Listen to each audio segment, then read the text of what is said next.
sama sehingga kita nikmati hari ini. Allah Subhanahu wa taala masih berikan kita kekuatan untuk sama-sama melangkahkan kaki kita dari rumah menuju tempat yang mulia ini dalam rangka mengikuti kajian yang mulia di tempat yang mulia dengan harapan mudah-mudahan Allah Subhanahu wa taala memuliakan kita di dunia dan di akhirat. Amin ya rabbal alamin. Bersama kita semoga dilimpahkan pada junjungan kita Nabi besar Muhammad SAW, keluarganya dan sahabatnya, beberapa para pengikutnya yang hadir di tempat. Para hadirin yang dimuliakan Allah Subhanahu wa taala, sebelum kita memulai kajian kita di pagi hari ini, mari kita kembali untuk meluruskan niat kita hadirnya kita di tempat ini betul-betul karena Allah Subhanahu wa taala dan karena harapan rahmat dan ridho dari Allah Subhanahu wa taala. Kita awali dengan membaca basmalah. Bismillahirrahmanirrahim. Untuk selanjutnya terus dari Tuhan dipersilakan. Assalamualaikum warahmatullahi wabarakatuh. Waalaikumsalam.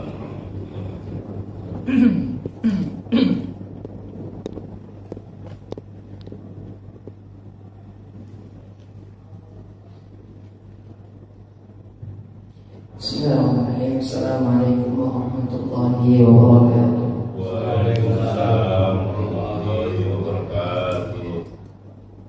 Alhamdulillahi rabbil alamin. Hamdan katsiran thayyiban mubarakan fihi kama yuhibbu rabbuna wa yarda. Asyhadu an la ilaha illallah wahdahu la syarika lahu wa asyhadu anna Muhammadan 'abdullahi wa rasuluh. وصفيه من خلقه وأمينه. اللهم صل وسلم وبارك وزد على عبدك ونبيك محمد صلى الله عليه وعلى آله وصحبه أجمعين. قال الله تعالى في كتابه الكريم: أعوذ بالله من الشيطان الرجيم. يا أيها الذين آمنوا اتقوا الله حق تقاته ولا تموتن إلا وأنتم مسلمون. اللهم علمنا ما ينفعنا وانفعنا بما علمتنا وزدنا علما وهدى وبركة يا ذا الجلال والإكرام. اللهم اغفر لنا ولوالدينا ولمشايخنا ولمن علمنا ولمن تعلم علينا. اللهم آمين. Alhamdulillah, puja dan puji syukur kehadirat Allah Subhanahu wa taala atas segala karunia nikmat yang Allah berikan kepada kita semua. Di pagi hari ini kembali kita diberikan kesempatan oleh Allah Subhanahu wa taala untuk sama-sama kita melangkahkan kaki kita menuju masjidnya Allah Subhanahu wa taala. Untuk sama-sama kita melaksanakan salat subuh secara berjamaah. Semoga Allah senantiasa memberikan keistiqomahan. Semoga Allah senantiasa memberikan kemudahan dan taufik kepada kita semua. Amin ya rabbal alamin. Salawat serta salam semoga senantiasa terlimpah tercurah kepada Nabi kita Nabi Muhammad sallallahu alaihi wasallam, kepada seluruh keluarga, sahabat dan seluruh pengikutnya hingga akhir zaman. Jemaah mushola al-falah yang semoga Allah senantiasa berikan keberkahan dan Allah rahmati. Di pagi hari ini insyaallah kita akan bersama-sama melanjutkan pembahasan berkaitan dengan tafsir surat-surat pendek, tafsir surat-surat mufassal, di mana di pertemuan yang lalu jemaah dirahmati Allah Subhanahu wa taala kita sudah menyelesaikan satu surat, yaitu surat apa? Terakhir surat Al-Kafirun. Hari ini insyaallah kita masuk ke surat Al-Kautsar. Di antara surat favorit, surat terpendek, yaitu berjumlah hanya berapa ayat? Berapa ayat Pak? Al-Kautsar ada 3 ayat. Surat dalam Al-Quran yang terpendek itu berjumlah 3 ayat. Di antaranya ada 3 surat. Surat yang pertama surat Al-Asr, surat kedua surat Al-Kautsar, surat yang ketiga surat An-Nasr, Idza Jaa Nasrullah. 3 surat ini masing-masing memiliki jumlah ayat yaitu 3. Dan surat Al-Kautsar merupakan surat paling pendek kalau kita hitung dari sisi jumlah huruf. Kalau kita hitung dari jumlah hurufnya, maka kita akan dapati surat Al-Kautsar itu surat terpendek, surat paling pendek di antara 3 surat yang berjumlah 3 ayat. Jamaah yang dirahmati Allah Subhanahu wa taala, sebelum kita masuk tafsir surat Al-Kautsar, begitu juga disebut dari surat Al-Kautsar, di antara hal yang perlu untuk diperhatikan interaksi kita terhadap Al-Quran. Nabi SAW pernah memberikan nasihat.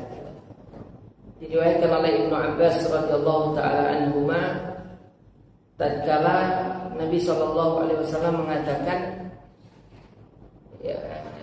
dalam Sahih At-Tirmidzi atau Sunan At-Tirmidzi, Nabi SAW mengatakan, innal ladzi laisa fi jawfihi syai'un minal Qur'an kal baitil kharbi.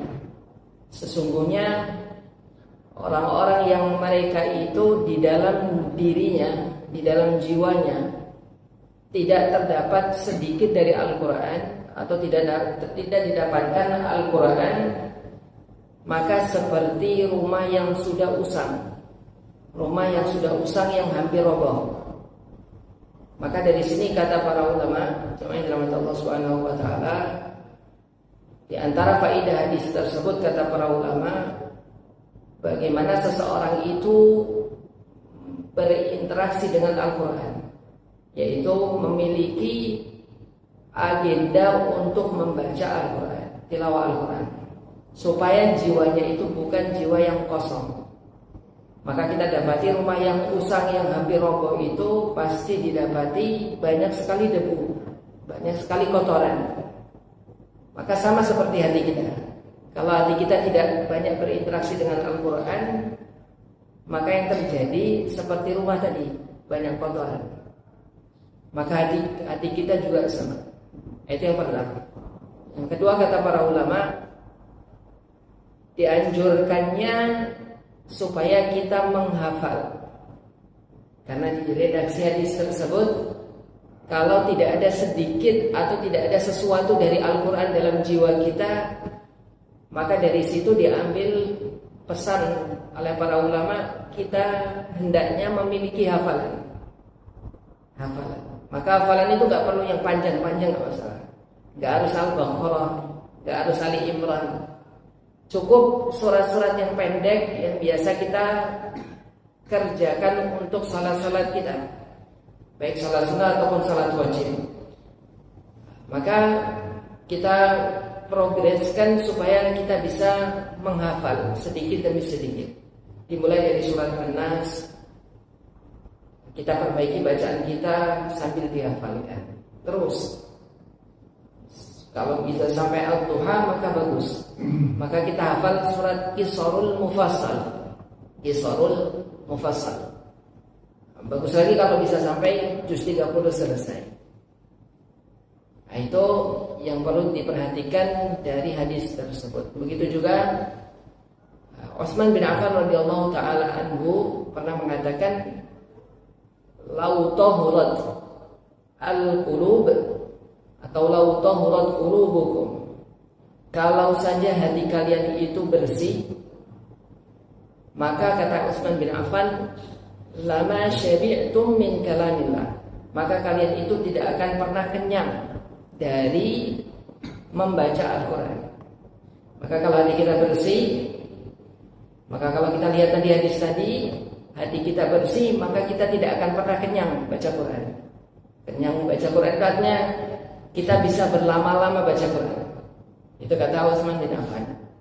Dan beliau praktekkan sendiri. Prakteknya Utsman bin Affan itu pernah sholat witir 1 rakaat. Kira-kira apa yang dibaca? 1 witir apa yang dibaca Utsman bin Affan? Apa kira-kira? Yang dibaca itu 1 Al-Quran sampai selesai khatam. Jadi surat Al-Fatihah sampai surat An-Nas selesai. 1 kali khatam, sebagaimana diriwayatkan oleh para ulama. Maka dari situ Utsman bin Affan sendiri yang mengatakan kalau hati kita bersih, maka kita tidak akan pernah kenyang baca Quran. Berapa jam kira-kira selesai satu kali khatam? Satu kali khatam berapa? Ada satu YouTube, ada satu video di YouTube. Seorang syekh itu membaca satu kali khatam dengan bacaan cepat. Itu selesai sekitar, kalau saya tidak salah itu 7 jam sekian menit. 7 jam sekian menit. Selesai. Itu kelasnya di zaman kita. Bagaimana di zaman Nabi SAW yang hafalannya luar biasa. Maka bisa jadi lebih cepat lagi. Gitu ya, bisa jadi lebih cepat. Maka dari situ kita memperhatikan bahwa interaksi dengan Al-Quran itu harus kita perbanyak. Interaksi dengan Al-Quran itu harus kita perbanyak supaya kita banyak mendapatkan keberkahan dari Al-Quran. Itu yang perlu kita perhatikan dari mukadimah. Oke, jemaah yang dirahmati Allah Subhanahu wa taala, kita masuk ke surat yang akan kita bahas, yaitu Suratul Kautsar. Surah Al-Kautsar. Surah Al-Kautsar ini surat dengan nomor urut 108. Setelah surat Al-Ma'un dan sebelum surat Al-Kafirun yang sudah kita bahas. Kemudian surat Al-Kautsar ini itu dari sisi urutan mushaf. Sedangkan dari sisi urutan turun, itu menempati urutan yang ke-14.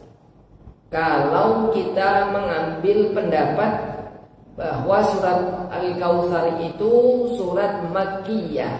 Apa itu surat Makkiyah? Surat yang turun sebelum Nabi berhijrah.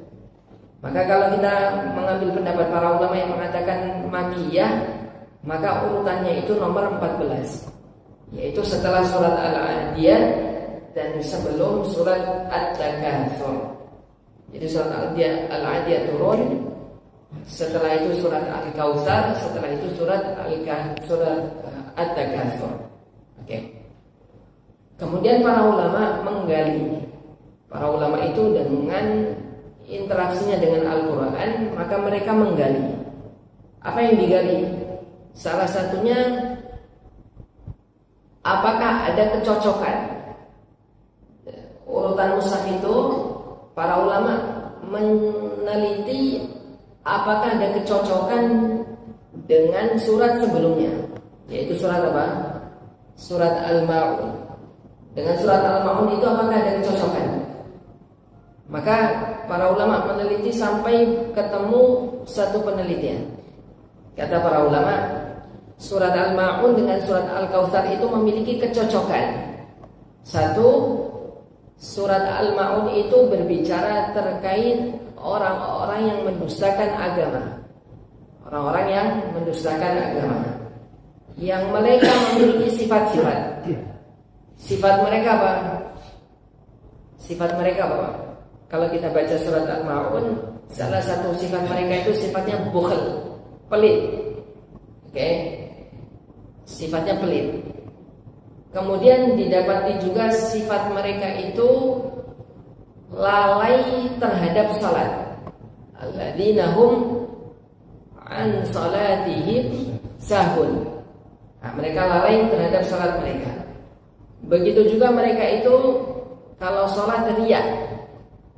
Alladzina hum yura'un. Mereka riya. Kemudian mereka juga memiliki sifat wa yamna'unal ma'un.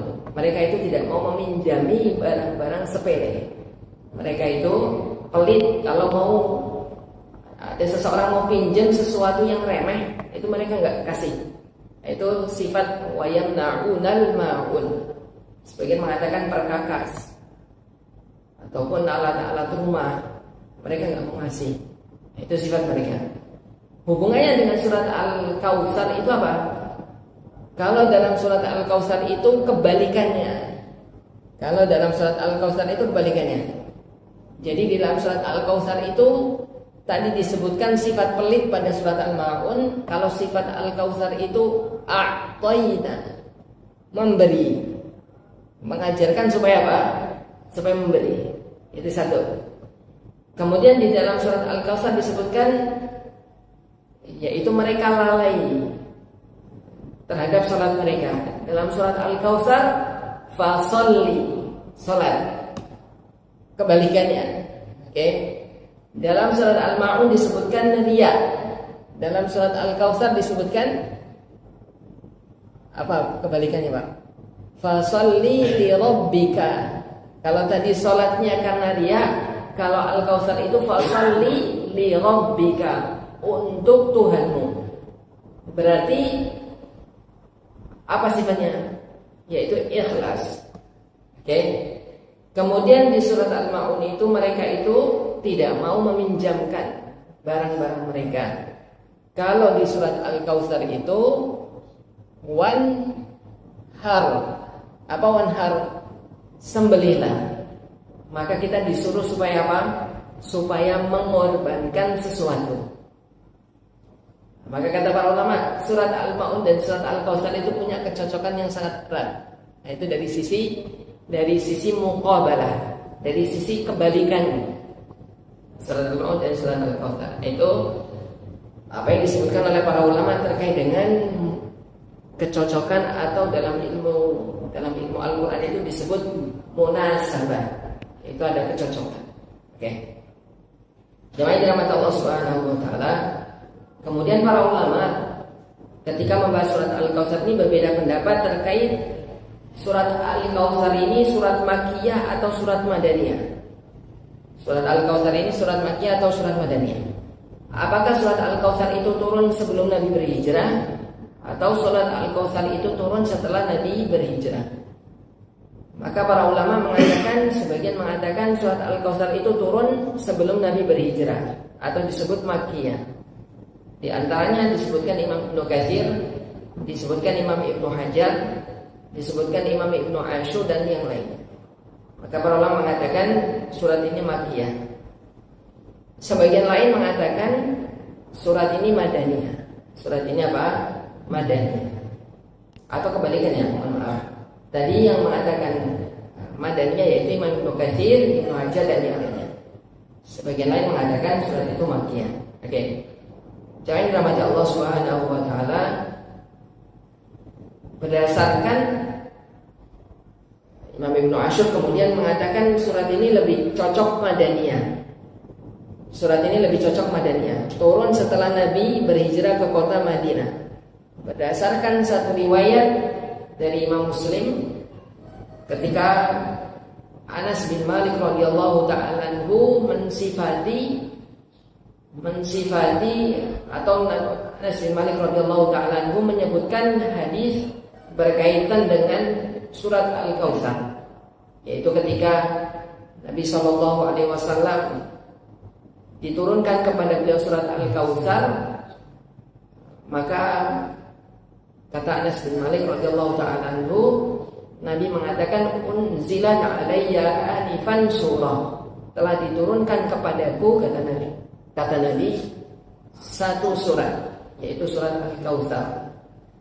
Maka kata para ulama, Anas bin Malik ini diantara sahabat yang mendampingi Rasul ketika Nabi itu sudah berhijrah. Maka dari sini surat Al-Kautsar itu dikatakan Madaniyah, dan seterusnya terkait dengan sabab nuzul. Oke. Maka dari sini mengatakan, para ulama mengatakan Madaniyah atau turun setelah Nabi SAW berhijrah ke kota Madinah. Oke. Kemudian jemaah yang dirahmati Allah Subhanahu wa taala, berkaitan dengan maudu'at, berkaitan dengan tema surat ini. Apa kira-kira temanya, Pak?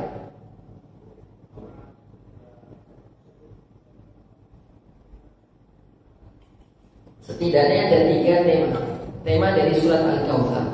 Tema yang pertama, surat Al-Kautsar ini menggambarkan terkait dengan kabar gembira.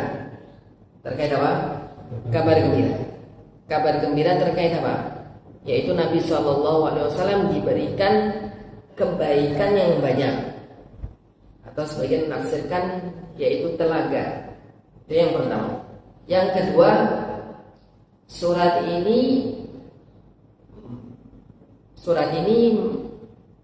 menjelaskan kepada kita pembebanan. Tadi kabar gembira, yang kedua pembebanan, yaitu pada ayat yang kedua, fasalli li rabbika wanhar. Kemudian yang ketiga, surat ini menggambarkan kabar terkait orang yang membenci Nabi Sallallahu Alaihi Wasallam. Akibat buruk orang yang membenci Nabi SAW, maka akan disebutkan pada ayat yang ketiga, yaitu bunyinya inna syani'aka wal abtar. Oke. Sebelum kita masuk ke surat Al-Kautsar, supaya kita mendapatkan keberkahan, kita baca satu ayat dari surat Al-Kautsar. Saya bacakan, silakan diikuti. Kita baca satu ayat insyaallah.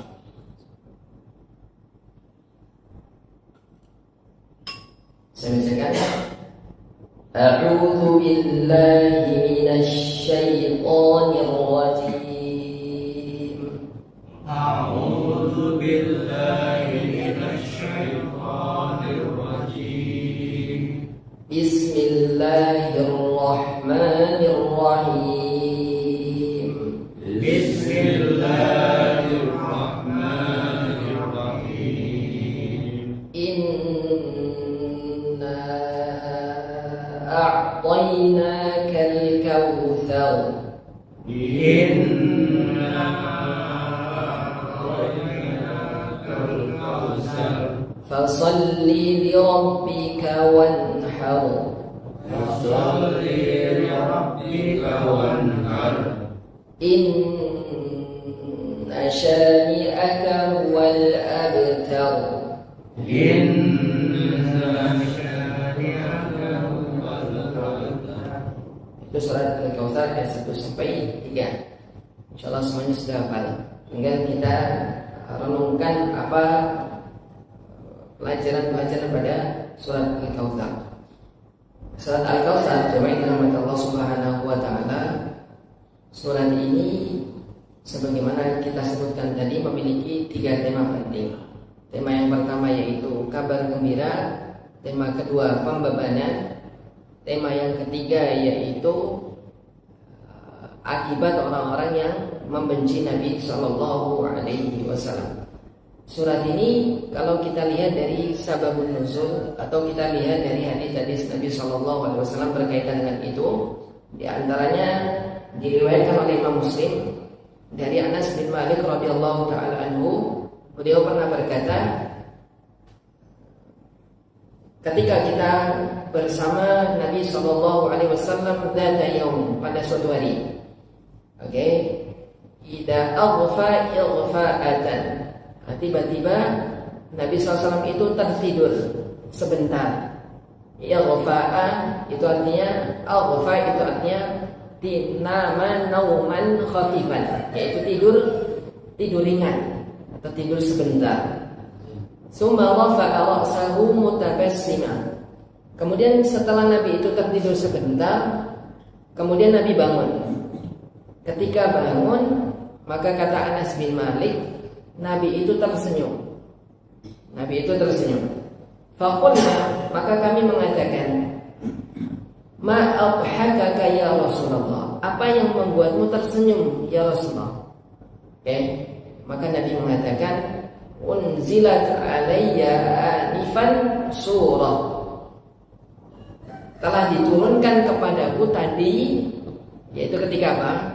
Ketika Nabi itu sedang ngantuk, tidur sebentar, maka diturunkan kepadaku surat, gitu ya. Jadi tidur sebentar itu kadang apa? Kadang bisa jadi wahyu itu turun. Kalau kita tidur sebentar, kira-kira apa yang didapat? Nah, itu Nabi SAW ketika tidur sebentar itu turun kepada beliau wahyu.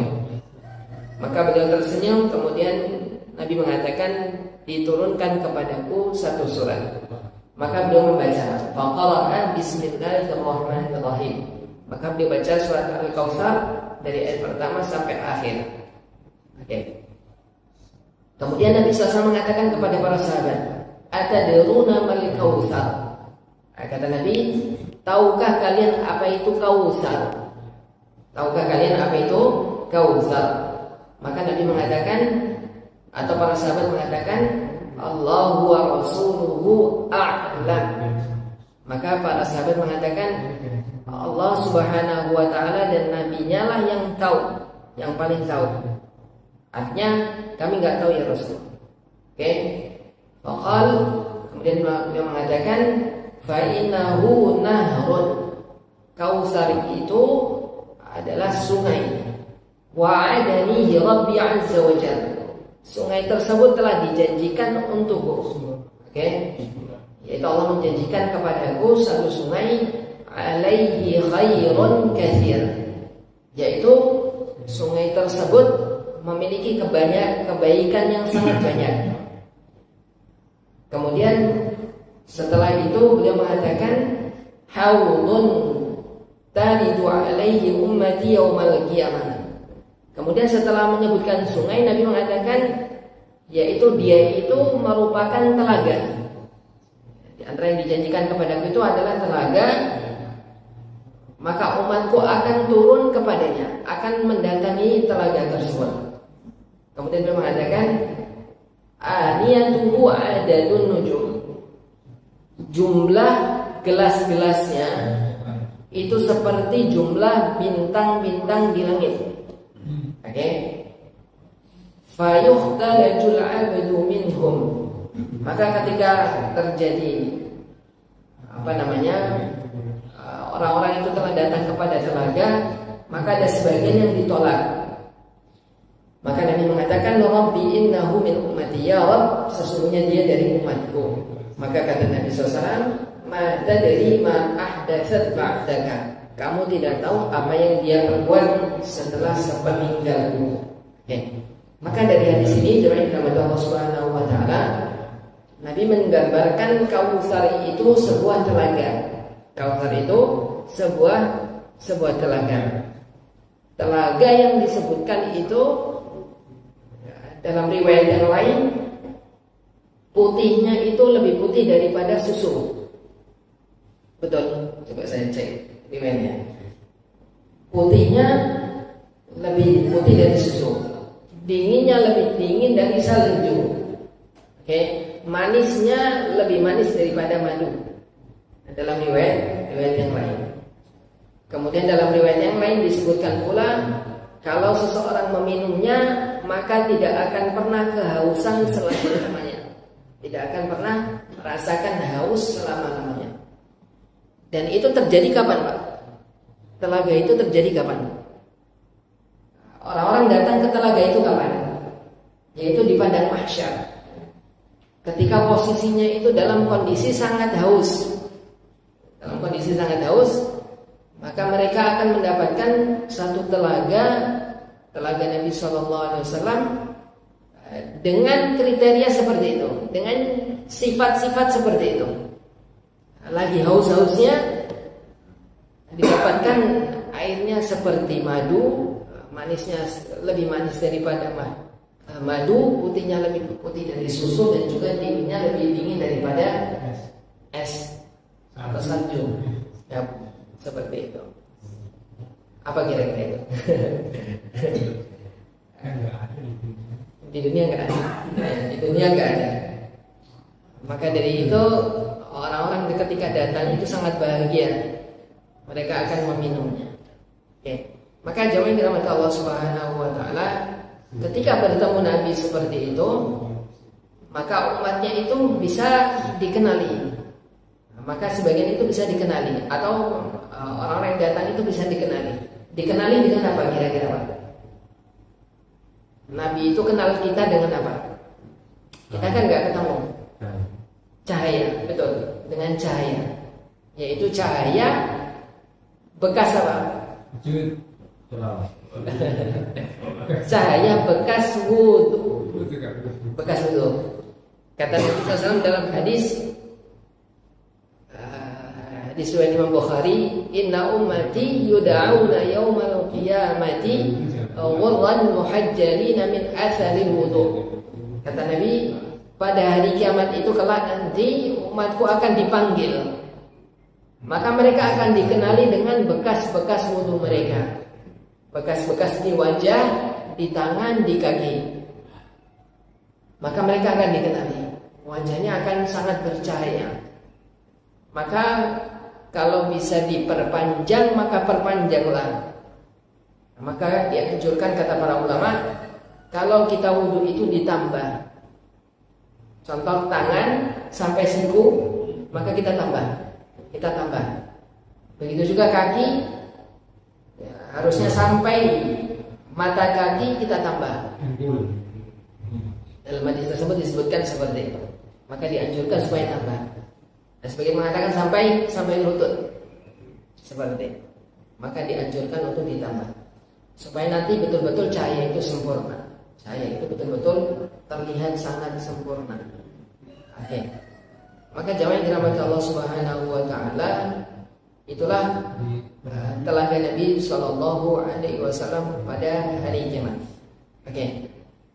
Kemudian jamaah yang dirahmati Allah Subhanahu wa taala, kalau kita lihat surat ini kabar gembira bagi Nabi sallallahu alaihi wasallam dengan diberikannya Kautsar. Nanti kita akan sebutkan tafsiran dari Kautsar. Tapi sisi yang lain, surat ini juga memberikan gambaran terkait orang-orang yang membenci Nabi. Jadi ada orang-orang yang mereka membenci Nabi, yaitu pada ayat yang terakhir disebutkan, ayat terakhir dunia, inna syani'aka wal abtar. Sesungguhnya orang yang membencimu itu, dia sesungguhnya abtar. Apa itu makna abtar? Abtar itu terputus. Abtar itu dari bahasa Arab yang merujuk kepada binatang yang tidak memiliki ekor. Binatang yang tidak memiliki ekor. Maka binatang yang tidak memiliki ekor itu namanya abtar. Maka disebut dengan abtar. Kata orang Arab itu juga dijadikan sebagai sifat bagi orang yang tidak memiliki keturunan laki-laki.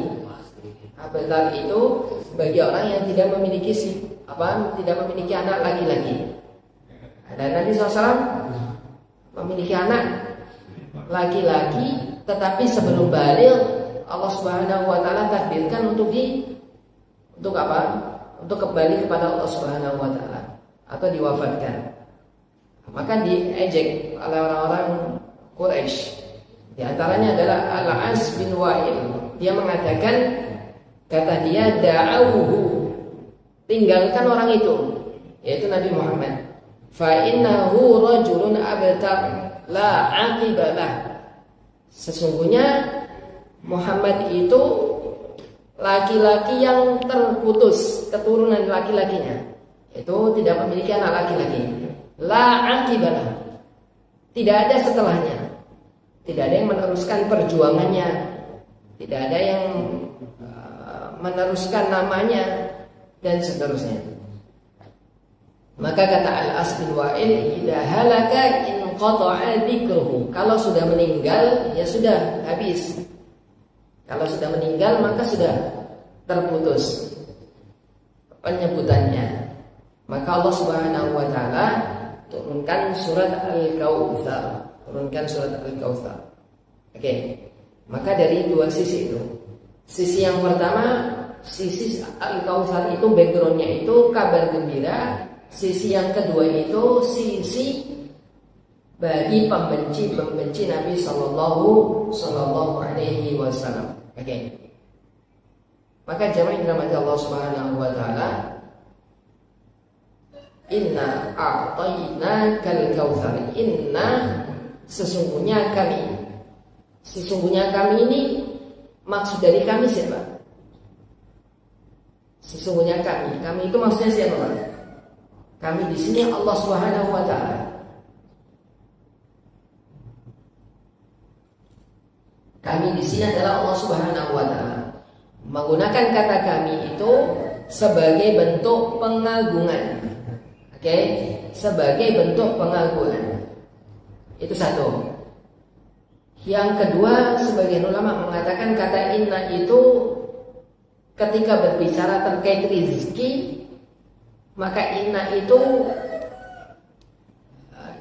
sesungguhnya kami itu mengisyaratkan ke saling bergantung kalau berkaitan dengan rizki. Maksudnya apa? Maksudnya Allah Subhanahu wa taala pemberi rizki, tetapi kita juga disuruh untuk siapa? Disuruh untuk apa? Yaitu berikhtiar. Itu kalau urusan rizki. A'tainaka, sesungguhnya atau kami telah memberikan kepadamu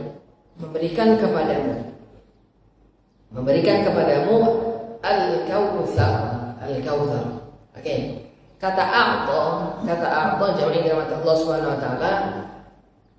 Allah Subhanahu wa taala tidak menggunakan kata ata. A'ta, Allah menggunakan kata a'ta. A'ta itu memberi. Begitu juga kata ata itu juga artinya memberi. A'ta memberi, ata juga mendatangkan atau memberikan. Tapi Allah tidak menggunakan kata ata, tapi menggunakan kata a'ta. Kemudian para ulama meneliti kata a'ta itu kaitannya itu dengan sifat Allah mu'ti, yaitu pemberi. Sifat Allah memiliki sifat mu'ti, al-mu'ti. Dan kata para ulama, kata mu'ti itu ada keterkaitan dengan ketaatan. Ada keterkaitan dengan apa? Dengan ketaatan. Artinya apa yang telah dilakukan Nabi Shallallahu Alaihi Wasallam, aktivitas berdakwah, amal soleh Nabi Shallallahu Alaihi Wasallam itu menjadikan pemberian agung Allah yaitu berupa al-kautsar. Allah tidak menggunakan kata ata, tapi menggunakan kata a'ta, Karena pemberian itu sifat Allah dalam Asmaul Husna itu ada mu'ti, ada razzaq, ada juga sifat apa? Sifat al-wahhab. Kalau razzaq itu Allah memberi rizki, tapi pemberi rizki itu tidak terpusatkan oleh satu golongan, tapi seluruhnya dikasih. Itu razzaq. Baik orang yang beriman ataupun tidak beriman, semuanya dikasih rizki. Maka sifatnya apa? Razzaq. Allah berfirman, "Wa ma min dabbatin illa 'ala Allahi rizquha. Wa ma min dabbatin fil ardi illa 'ala Allahi rizquha." Maka apa saja yang ada di atas muka bumi itu Allah beri rezeki. Maka sifatnya Razzaq. Kalau sifat mu'ti itu khusus, yaitu sifat bagi siapa saja yang memiliki sifat ketaatan. Oke. Ada sifat yang ketiga namanya Wahhab. Al-Wahhab. Kalau Al-Wahhab itu pemberian cuma-cuma dari Allah Subhanahu wa taala. Makanya kita berdoa, Rabbana hab lana min azwajina wa dzurriyyatina qurrata a'yun. Itu yang perlu diperhatikan. Oke. Kemudian kata al-kautsar itu dari kata katsura, artinya banyak, katsir. Makanya kita sering mengatakan syukran katsiran, terima kasih banyak, katsir banyak. Kemudian dari kata katsir itu atau katsura yaitu menggunakan sighah fa'al, kautsar artinya tidak sekedar banyak tetapi banyak sekali. Kautsar itu artinya banyak sekali, nikmat yang sangat banyak. Maka para ulama memberikan tafsiran. Ada dua tafsiran secara garis besar. Tafsiran pertama itu telaga. Tafsiran kedua itu kebaikan yang banyak. Mencakup apa saja? Kata Ikrimah, mencakup nubuah, kenabian. Itu nikmat dari Allah untuk nabinya. Begitu juga Al-Quran. begitu juga Islam, begitu juga banyaknya umatnya. Maka itu semuanya adalah kebaikan-kebaikan yang Allah berikan kepada Nabi kita Sallallahu Alaihi Wasallam. Itu yang perlu diperhatikan. Oke. Jemaah yang dirahmati Allah Subhanahu Wa Taala, Inna a'tainakal kautsar. Inna a'tainakal kautsar fasalli li rabbika wanhar. Berarti tadi kalau kita ditanya apa makna kautsar, maka ada dua. Satu tafsir pertama apa? Telaga bagi Nabi SAW. Tafsiran kedua yaitu kebaikan-kebaikan yang banyak, mencakup kenabian, mencakup umatnya yang banyak, mencakup Islam dan seterusnya. Oke. Kemudian masuk ke ayat yang kedua, fasalli li rabbika wanhar. Maka salatlah li rabbika wanhar, dan juga menyembelihlah. Oke. Ayat kedua ini seakan-akan sebagai konsekuensi. Sebagai apa? Konsekuensi. Yaitu setelah Allah memberikan kebaikan-kebaikan yang banyak, setelah Allah memberikan kautsar, yaitu telaga, maka konsekuensinya kita disuruh apa? Kalau kita diberikan nikmat, maka kita disuruh apa? Disuruh bersyukur. Syukur yang paling utama itu, kata para ulama, yaitu menjalankan kewajiban. Dan kewajiban yang paling utama itu menjalankan salat. Menjalankan salat. Nah, maka fasalli li rabbika. Fasalli li rabbika itu bagian yang pertama. Yang kedua itu wanhar, yaitu menyembelih. Menyembelih ini berkaitan dengan sesama. Berkaitan dengan apa? Dengan sesama. Maka pelajarannya apa? Kalau kita diberikan nikmat kepada Allah Subhanahu Wa Taala, kita hendaknya memperbaiki hubungan kita kepada Allah, dan kita memperbaiki hubungan kita kepada manusia. Oke, dengan cara perbanyak sedekah, perbanyak infak, perbanyak hubungan baik dengan orang lain. Maka itu bentuk dari rasa syukur kita kepada Allah Subhanahu Wa Taala. Begitu juga salat. Begitu juga dengan melaksanakan perbanyak salat kepada Allah Subhanahu Wa Taala. Nah, maka syukur itu bisa dengan lisan, bisa dengan hati, dan bisa dengan perbuatan. Dengan perbuatan, dan perbuatan itulah yang paling tinggi. Perbuatan itulah yang paling tinggi dari rasa syukur kita. Maka tidak cukup ketika kita contoh dapat bonus. Setelah itu kita hanya sekedar alhamdulillah. Ketika adzan berkumandang, kita masih nantilah salatnya. Nah, itu belum bersyukur. Karena rasa syukur yang paling tinggi itu ketika rasa syukur itu kita aplikasikan dalam amal perbuatan kita. Makanya Allah berfirman kepada keluarga Daud. Kata Allah Subhanahu Wa Taala, "I'malu ala Daud syukra." Wahai keluarga Daud, maka beramal salihlah sebagai bentuk syukur, sebagai bentuk syukur. Maka beramal saleh itu merupakan aplikasi dari rasa syukur yang paling tinggi. Tidak hanya dengan hati, tidak hanya dengan lisan, tetapi dengan amal perbuatan. Itu yang harus diperhatikan. Oke. Kemudian disebutkan kata li rabbika, yaitu untuk Tuhanmu. Maka salat itu harus kita tunjukkan hanya kepada Allah Subhanahu Wa Taala. Hanya kepada Allah Subhanahu Wa Taala.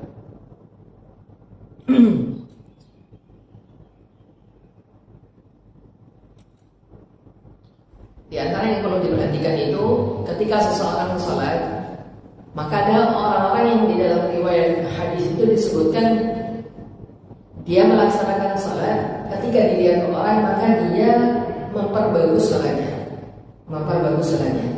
maka disebutkan sebagai syirik kecil. Disebutkan sebagai syirik kecil. Maka hal itu harus kita hilangkan ketika kita menyembah dan melaksanakan ibadah kepada Allah Subhanahu wa taala. Salat kita harus kita hanya tunjukkan kepada Allah. Harus kita betul-betul maksud kita hanya untuk Allah Subhanahu wa taala. Terjauh dari syirik-syirik tadi, terjauh dari pandangan-pandangan manusia. Maka sebisa mungkin kita kerjakan seperti itu. Begitu juga wanhar, begitu juga menyembelih hanya untuk Allah Subhanahu wa taala. Menyembelih hanya untuk Allah Subhanahu wa taala. Maka tidak menyembelih untuk selain Allah Subhanahu wa taala. Maka di antara menyembelih selain untuk Allah itu contohnya apa? Menyembelih selain Allah untuk selain Allah. Ketika menyembelih itu contohnya ketika sudah dekat-dekat musim pemilihan presiden atau sedang mencalonkan diri jadi DPR, maka dia akan banyak sekali menggelontorkan dana untuk untuk berkorban dan seterusnya. Itu diantara menyembelihnya bukan karena Allah Subhanahu wa taala dan yang lain sebagainya. Maka itu merupakan menyembelih bukan untuk Allah Subhanahu wa taala. Oke. Di antara tafsiran para ulama, salat di sini dimaknai segala saat apapun itu. Maka fasalli, maka salat apapun itu. Ketika mendapatkan nikmat, maka salat apapun itu. Begitu juga wanhar dan sembelihan. Sembelihan di sini bisa jadi umum, yaitu kita memberikan apa saja yang kita miliki, tidak harus dengan sembelihan, sebagai bentuk rasa syukur. Itu kalau kita maknai secara umum. Tapi para ulama tafsir juga menafsirkan salat yang dimaksud di sini salat Id, salat Idul Adha. Kenapa Pak? Karena setelahnya akan disebutkan wanhar, yaitu menyembelih. Dan menyembelih di situ maksudnya menyembelih hewan kurban. Maka yang paling dekat dengan menyembelih hewan kurban itu salat apa? Salat Idul Adha. Maka sebagian menafsirkan salat di sini maksudnya salat Idul Adha, wanhar di sini maksudnya yaitu menyembelih udhiyah atau hewan kurban. Maka itu yang harus diperhatikan jemaah yang dirahmati Allah Subhanahu wa taala. Maka semakin banyak nikmat yang Allah berikan kepada kita, maka kita lihat. Kata para ulama seperti ini. Kalau seseorang itu diberikan nikmat, maka dia harus melihat, pintar-pintar melihat. Oke. Kalau kita diberikan nikmat, ternyata kita itu lalai, banyak lalainya, tapi nikmat itu terus, maka ditakutkan itu sebagai apa? Sebagai apa? Istidraj, pembiaran, atau kalau orang Jawa itu mengatakan dielu-elu, dibiarkan. Tapi kalau kita lihat ternyata ketika kita diberikan nikmat, kemudian salat kita jaga, kewajiban kita jaga, bisa jadi itu kebaikan dari Allah Subhanahu wa taala kepada kita, dikarenakan kita itu melaksanakan ketaatan. Tapi kalau sebaliknya ditakutkan itu merupakan istidraj. Kata para ulama, idza ra'aital 'abda, atau ini dalam satu hadis, jika engkau melihat seorang hamba fa huwa muqimun 'ala ma'asihi, kemudian diberikan nikmat, ternyata dia itu berada di atas kemaksiatan, maka itu merupakan istidraj.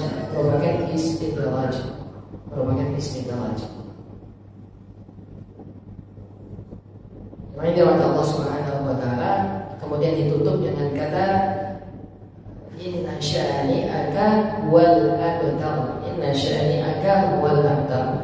Sesungguhnya orang yang syani'aka, yaitu membencimu, wal abtar, orang yang terputus. tadi kita katakan bahwa ini merupakan background yang kedua, yaitu Allah Subhanahu wa taala ingin menjelaskan kepada kita terkait para pembenci Nabi sallallahu alaihi wasallam. Maka para pembenci Nabi itu mendapatkan akibat buruk mereka, yaitu abadar, mereka itu terputus dari rahmat Allah Subhanahu wa taala. Sesungguhnya yang terputus itu adalah mereka. Al-As bin Wa'il tadi mengatakan tinggalkan saja Muhammad. Tinggalkan saja Muhammad karena sesungguhnya dia itu orang yang terputus, yaitu tidak memiliki garis keturunan laki-laki. Maka kalau kita lihat kebalikannya, sebagian mengatakan Abu Lahab, sebagian mengatakan Abu Lahab. Ketika Abu Lahab itu melihat Nabi, salah seorang anak dari Nabi SAW itu wafat, maka Abu Lahab itu gembira sekali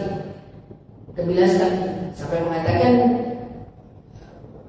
Buhyallah Muhammad itu terputus. Maka sebagian mengatakan itu merupakan akibat bagi Abu Lahab, yaitu dia terputus di sini apa? Apakah ada orang yang mengaku saya itu keturunannya Abu Lahab? Ada tak? Tidak ada. Abu Janda. Gitu ya. Tidak ada yang mengaku seperti itu. Tapi kalau kita melihat orang-orang zaman sekarang kemudian mengatakan aku merupakan keturunan Nabi, sangat bangga sekali. Kita sebagai pengikut Nabi sangat bangga sekali, gitu ya, sangat bangga sekali. Maka itu merupakan realitas dari ayat ini. Ayat ini menggambarkan betul-betul yang membencimu itulah yang akan terputus.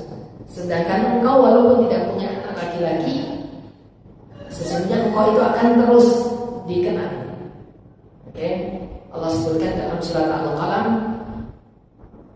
Nun wal qalami wa ma yasturun ma anta alaihi wal qalami wa ma yasturun ma anta bi ni'mati rabbika bi majnun wa inna laka la ajran ghayra mamnun. Sesungguhnya engkau itu Muhammad tidak akan pernah terputus pahalanya.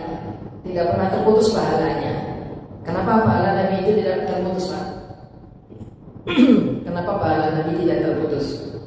Karena pengikutnya itu sampai hari kiamat. Nabi mengajarkan kepada para sahabat ilmu terus diajarkan sampai hari kiamat. Maka ilmu terus, pahala itu akan terus kepada Nabi Sallallahu Alaihi Wasallam.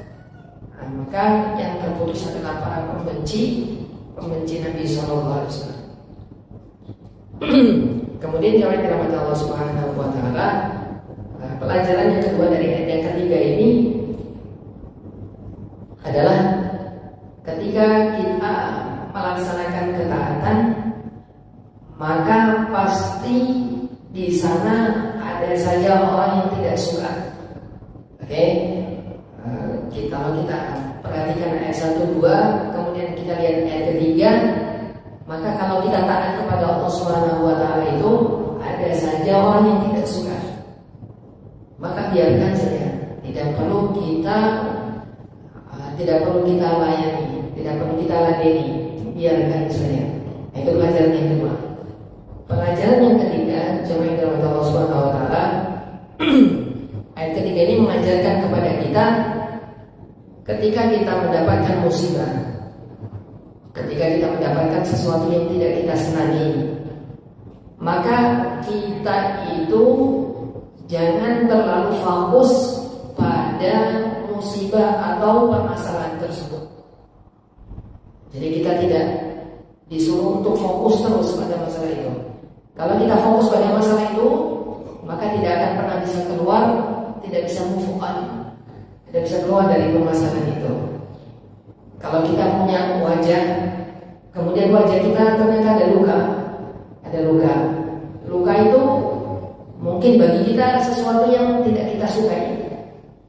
Kalau kita ngaca, kemudian kita lihat luka itu terus, maka pikiran kita akan semakin berat. Kita lihat. Tapi kalau kita lihat wajah kita lebih, perspektifnya lebih luas.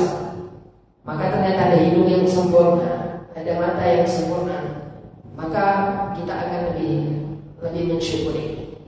Maka begitulah pelajaran yang ketiga, jangan terlalu fokus pada masalah, terhadap musibah.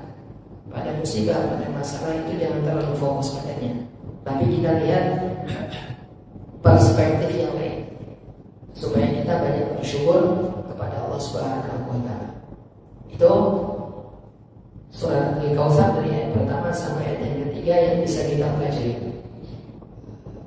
Itu saja mungkin yang bisa kita pelajari pada pagi hari ini. Apabila ada yang ditanyakan silakan.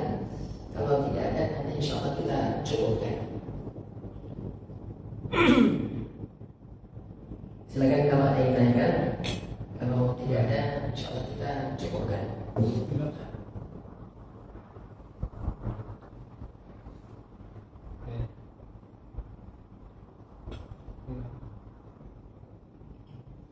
Tidak ada, tidak ditanyakan. Kalau tidak ada, kita cukupkan. Nah, itulah tafsir dari para ulama yang sudah kita pelajari. Begitu juga tadabbur pada surat Al-Kautsar. Semoga apa yang kita pelajari ada manfaatnya dan lebih mendekatkan kita kepada Al-Quran, kepada Allah Subhanahu wa Ta'ala. Kurang lebihnya mohon maaf. Subhanakallahumma wa bihamdika asyhadu an la ilaha illa anta astaghfiruka wa atubu ilaik. Assalamualaikum warahmatullahi wabarakatuh.